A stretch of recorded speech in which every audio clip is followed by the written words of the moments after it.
Salut à tous, c'est Senger, j'espère que vous allez bien. Aujourd'hui on se retrouve pour une petite vidéo sur Yu-Gi-Oh! Pro. Encore une fois, une vidéo sur Yu-Gi-Oh! Pro parce que je cherchais des jeux en fait. Oui, ça commence direct, hein, comme d'habitude, hein, moi je me pose pas de questions. Je cherchais des jeux en fait sur... enfin des vieux jeux plutôt. Quand je dis des vieux jeux, c'est pas des jeux sur NES ou sur Mega Drive, etc.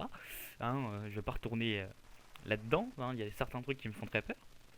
Mais par contre, je vais chercher plutôt des jeux de quand j'étais jeune, on va dire. Par exemple, enfin quand j'étais jeune, quand j'étais beaucoup plus jeune. Par exemple, Ratchet et Clank, Jack and Dexter. Et en fait, j'ai du mal à les retrouver. Et donc voilà, pour l'instant, je les cherche encore. Et normalement, si j'arrive à bien me débrouiller, je devrais pouvoir vous proposer quelques let's play dessus. Parce que c'est vraiment des personnages, enfin des héros qui ont forgé mon enfance, hein, faut se le dire. Et aussi, je pense que je vous ferai quelques let's play, même si ça a beaucoup été fait sur internet, sur Zelda, parce que c'est vraiment une licence que j'apprécie énormément, c'est vraiment ma licence préférée, et... Enfin ma licence, oui, oui on peut dire ça comme ça, c'est vraiment ma licence préférée de jeux vidéo, donc voilà, je partagerai ça avec vous, et vraiment vous verrez enfin, j'espère que vous connaissez déjà, mais si vous connaissez, enfin, si vous ne connaissez pas ça déjà, voilà, on pourra se lancer là-dedans ensemble et on pourra voir vraiment ce que Zelda apporte. Alors, comme je vous l'ai dit, je pense pas que je ferai des Zelda, enfin des vieux Zelda, même par exemple Wind Waker qui vient d'être refait en HD, etc. Je pense pas que je jouerai à cela. Je pense que je jouerai vraiment aux deux Zelda qui m'ont vraiment marqué. D'abord Twilight Princess parce que c'est mon Zelda préféré, il n'y a y a pas à chier. Et aussi, alors même s'il est sorti sur Wii, etc. Mais Skyward Sword, qui est vraiment magnifique au niveau du décor, enfin, que ce soit au niveau des graphismes, que ce soit au niveau de l'ambiance, etc. Qui est vraiment super sympa. Mais voilà, je vous parle de ça un petit peu, je vais lancer un gameplay et puis je vous parlerai de ça en même temps. Donc comme je suis sur Yu-Gi-Oh! Pro, je vais me lancer plutôt dans le serveur USA, il y a beaucoup plus de monde, comme je vous le dis à l'heure où j'enregistre. Et du coup voilà. J'utilise comme d'habitude le deck UA, enfin voilà, vous... À mon avis, quand je ferai des vidéos sur Yu-Gi-Oh! Pro, c'est vraiment que voilà, j'aurai envie de vous parler et c'est beaucoup plus simple pour moi en fait de mettre beaucoup de choses en place, de parler de beaucoup de choses pendant que je joue à Yu-Gi-Oh! Parce que voilà, c'est vraiment des mécanismes maintenant comment que j'ai attrapé. Donc voilà, c'est beaucoup plus facile pour moi de jouer à Yu-Gi-Oh pendant que j'ai des choses à vous communiquer. Donc oui, donc je parlais de Skyward Sword qui est vraiment pour moi magnifique à ce niveau-là et au niveau des graphismes, je veux dire. Enfin voilà, aussi une grande nouvelle. Donc, je serai au Art to Play ce week-end.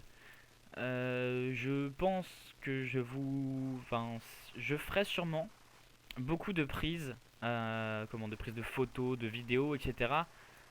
Puis je vous ferai un petit résumé de ce qui s'est passé pendant ces 2 jours. Et puis voilà, je vous ferai une grande vidéo bien coupée, bien taillée, etc. Voilà, une vidéo sur le hard to play, sur ce que ça représente, etc. Enfin voilà, beaucoup plus de détails arriveront plus tard. Pour l'instant, là, bah, comme je vous dis, je cherche encore des jeux, je cherche encore à pouvoir vous montrer des jeux, que ce soit sur console ou que ce soit sur PC. Je cherche vraiment à vous montrer des jeux intéressants. Alors je ne sais pas encore comment ça va se passer. Mais je pense qu'il y a quelques let's play que je m'empresserai de vous montrer. Ah, et je joue Red Raptor. Alors ça, c'est pas forcément la meilleure chose à faire. Euh... Si, on va y aller quand même. On va y aller quand même, on est des tarés. On est des tarés. Ok, on va juste attendre qu'il fasse son tour. Et puis voilà. Je pense que je vous ferai pas forcément de face commentary, enfin enfin oui, de vlog, hein, comme on appelle ça maintenant. Je vous Je ne vous ferai pas forcément un vlog, mais voilà, je vous montrerai au moins vraiment l'ambiance qu'il y a, comment c'est fait, etc. Puis les stands et les cosplays que je vais trouver vraiment, vraiment super, super beaux, bah, comme d'habitude, enfin comme à chaque fois que je vais à cette convention, de toute façon. Vraiment, il y a beaucoup de choses à voir. Il y aura, c'est pas pour leur faire de la pub, mais c'est parce que vraiment, voilà, je les suis depuis un certain temps maintenant. Vous avez, je crois qu'il y a Frégiel, il y a Mathieu Sommet qui revient encore une fois. Mais voilà, vous avez vraiment une belle communauté enfin une belle communauté de youtubeurs enfin, c'est vraiment un endroit pour les Nantais et les gens qui habitent dans le coin et qui peuvent pas forcément se déplacer vers Paris, de se retrouver et un endroit vraiment magnifique. Enfin, c'est pas que la chose est magnifique en soi, c'est que l'endroit est fait de telle sorte à être magnifique en fait. L'endroit est superbe déjà, mais vous avez vraiment une ambiance là-dedans qui vous donne envie d'y aller quoi. Voilà, c'est vraiment, il vous donne vraiment envie d'accepter, enfin, de partager la vision des choses, enfin, je sais pas vraiment comment vous expliquer tout ça. Je sais que là je fais beaucoup de bugs, mais c'est voilà, c'est juste que je ne sais pas vraiment comment vous expliquer tout ça. Mais c'est vraiment un endroit, si honnêtement, si vous avez l'occasion, n'hésitez pas à passer. N'hésitez pas à y aller parce que c'est vraiment magique. Ok, ah oui, c'est vrai, il a changé de. C'est vraiment magique. Que vous soyez joueur de jeu, que vous soyez otaku, que vous soyez peu importe, même si vous n'y connaissez rien, enfin, juste en y allant, vous verrez que voilà, il y a quand même une grosse communauté, il y a un gros partage, il y a vraiment beaucoup de choses qui se passent là-bas. Enfin bref, tout ça pour vous dire que je vous ferai une petite vidéo sur mon ressenti de Art to Play cette année, sur les cosplays, etc. Je mettrai une petite musique en fond. Je pense que, enfin, je vous ferai un montage sympa. J'attendrai vos retours pour me dire, voilà, ce qui a été, ce qui n'a pas été dans le montage, histoire que voilà, que je puisse déjà m'améliorer, hein, parce que voilà, comme je vous dis, je suis vraiment un néophyte là-dedans, dans le montage en tout cas. Mais voilà, c'est vraiment, vraiment si vous avez quelque chose à me dire, voilà, n'hésitez pas. Moi, il n'y a pas de problème. Je prends les critiques, bah, les critiques constructives, hein, j'entends. Si les critiques sont constructives, je ne vois pas pourquoi je les ferais passer à côté. Voilà. Honnêtement, je suis prêt à écouter, je suis prêt à prendre des coups entre guillemets. De toute façon, ça me permettra toujours de vous proposer un contenu de meilleure qualité. Pour en revenir à la partie, alors actuellement on est donc toujours à 8000. J'ai mis beaucoup de temps à commencer, j'ai dû mettre deux trois tours à commencer. Mais voilà, donc là comme je vous ai dit pour l'instant, c'est vraiment de la défense. En même temps contre Red Raptor, je peux pas faire grand chose pour l'instant. Mais voilà, c'est vraiment juste de la défense pour l'instant. Et non, pas d'effet parce qu'il m'attaque directement. Voilà, c'est vraiment de la défense pour l'instant. Et vraiment, bah, on attend d'avoir les cartes pour attaquer. Et une carte qui me permettra d'attaquer, qui serait vraiment intéressante à ce moment précis, c'est bien Slugger. Ouais, oui, je sais, j'aurais dû activer son effet avant. Boulet.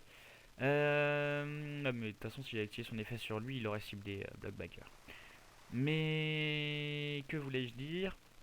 Oui, c'est Slugger, voilà, c'est vraiment Slugger qu'on va attendre maintenant tout de suite. Ça serait génial si j'arrivais à le piocher maintenant, sinon si j'arrive à avoir un UA deal aussi, enfin un signal deal, un truc comme ça, euh, ça m'aidera aussi, hein, ça m'aidera tout autant même. Mais là c'est vrai qu'il commence à être extrêmement long, alors je me demande s'il réfléchit pas à une stratégie ou si en fait je pense en tout cas qu'il a vraiment que ce qu'il a là pour faire quelque chose. Voilà, alors normalement, s'il n'annule pas le stadium, je devrais pouvoir. Ah, yes, alléluia. Je vais enfin pouvoir taper pas sereinement, mais taper vraiment tranquillement. Je vais maintenant pouvoir vous montrer à quel point ce deck est vraiment fumé et vraiment c'est Slugger qui rend tout, enfin qui rend tout le, comment, le jeu en tout cas, tout le jeu des UA, vraiment, comment on pourrait dire ça, vraiment, vraiment pété, hein, on va se le dire, vraiment pété. Parce qu'en fait, tout simplement, il n'est pas affecté par les cartes magie, par les cartes pièges. Et enfin, on peut pas activer les cartes magie ou les cartes pièges pendant qu'il attaque, ni d'effet. Alors c'est pendant qu'il attaque, je crois qu'il a bien joué. Je ne suis pas sûr, mais je crois qu'il a bien joué parce que c'est pendant qu'il attaque. Donc là, normalement, il prend pas de damage. Je crois qu'il prend pas de damage. Ouais, c'est ça. Et son monstre est détruit, mais il ne prend pas de damage. Bon, je vais pouvoir attaquer une deuxième fois quand même grâce à l'effet du jersey. Et puis je vais juste en main phase 2 comme d'hab remettre un petit banc en tout cas de défense. Voilà, donc là comme vous avez pu le constater, si ça se trouve il avait quelque chose dans ces deux cartes là. Malheureusement on ne le saura jamais. On ne le saura jamais, mais parce que en fait tout simplement Slugger est très intéressant sur ce niveau là. Un Slugger est très intéressant là-dessus. Déjà de base parce qu'il n'est pas affecté, bah, enfin encore une fois voilà, comme je vous l'ai dit, c'est pas. Alors il a payé, vu qu'il a payé, je pense que ça doit être intéressant ce qu'il va faire. Alors par contre c'est là, je pense que je vais jeter un Slugger quand même. Je préfère jeter Slugger plutôt que de. Oh mais non, mais non. D'accord, il en avait deux. Eh bien cela arrive. Je vais activer l'effet du bloc backer, select une position. Non, non, je m'en fous de la position. Je t'enlève ça. Je t'enlève ce que tu dois faire. Pourquoi ces effets ne peuvent pas être enlevés? Je ne comprends pas. Beaucoup de questions maintenant sont dans mon esprit. Enfin bref, de toute façon, une fois par tour, vous pouvez cibler un monstre de votre adversaire. Détruisez-le et si vous le faites, infligez des dommages égaux à l'attaque du monstre détruit. Ah bon? Bah ça peut faire mal. Mais de toute façon, là, il est perdu. Vu le temps qu'il met à jouer et vu les cartes qu'il a, voilà. C'est vraiment, voilà, comme je voulais vous le montrer, un UA, c'est vraiment un deck qui est capable de rivaliser avec tout. Il faut juste savoir s'adapter. J'avoue qu'il faut savoir aussi, comment, connaître les decks en face. C'est-à-dire que là, il joue un Red Raptor, je vois à peu près comment se joue un Red Raptor, même si j'en ai jamais joué. Je vois à peu près voilà comment ça se joue, les cartes qu'il faut negate ou pas, enfin voilà. J'essaye de voir au maximum dans son jeu, mais sinon, si vous connaissez à peu près, je dirais pas tous les decks parce que c'est, je pense en tout cas pour ma part impossible, mais vraiment il faut connaître les decks. Si vous connaissez pas les decks en face, vous ne pourrez absolument pas gagner. C'est pas possible parce que vous allez activer des effets au mauvais moment ou alors vous allez faire par exemple vous allez porter une attaque alors que bah, si vous connaissiez le deck vous auriez pu sûrement contrer. Enfin voilà quoi. Vous auriez sûrement pu faire autre chose. Après il y a une grande technique aussi qui consiste juste à dire si jamais si jamais vous ne savez pas ce qu'il y a en face, vous utilisez Slugger qui est voilà qui est encore vraiment super intéressant, qui est encore vraiment là pour pour bah en fait pour assurer la sécurité, c'est pas enfin il n'y a pas autre chose à dire, c'est vraiment pour assurer la sécurité et et voilà. Donc là à mon avis, je ne sais pas, je comprends pas ce qu'il veut vraiment faire. Je crois qu'il peut taper directement. Ah non, il attaque le blockbacker. Eh bien, je vais dire non. Je vais te renvoyer ton monstre dans l'extra deck et t'infliger 2000 dégâts.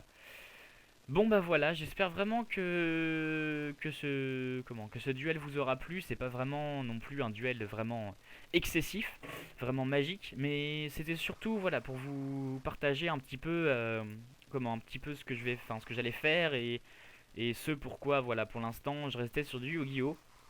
Parce que bah voilà, comme je vous l'ai dit au début de la vidéo, pour l'instant je vais vraiment chercher à vous retrouver un jeu vraiment super sympa sur lequel on pourra s'amuser ensemble, etc.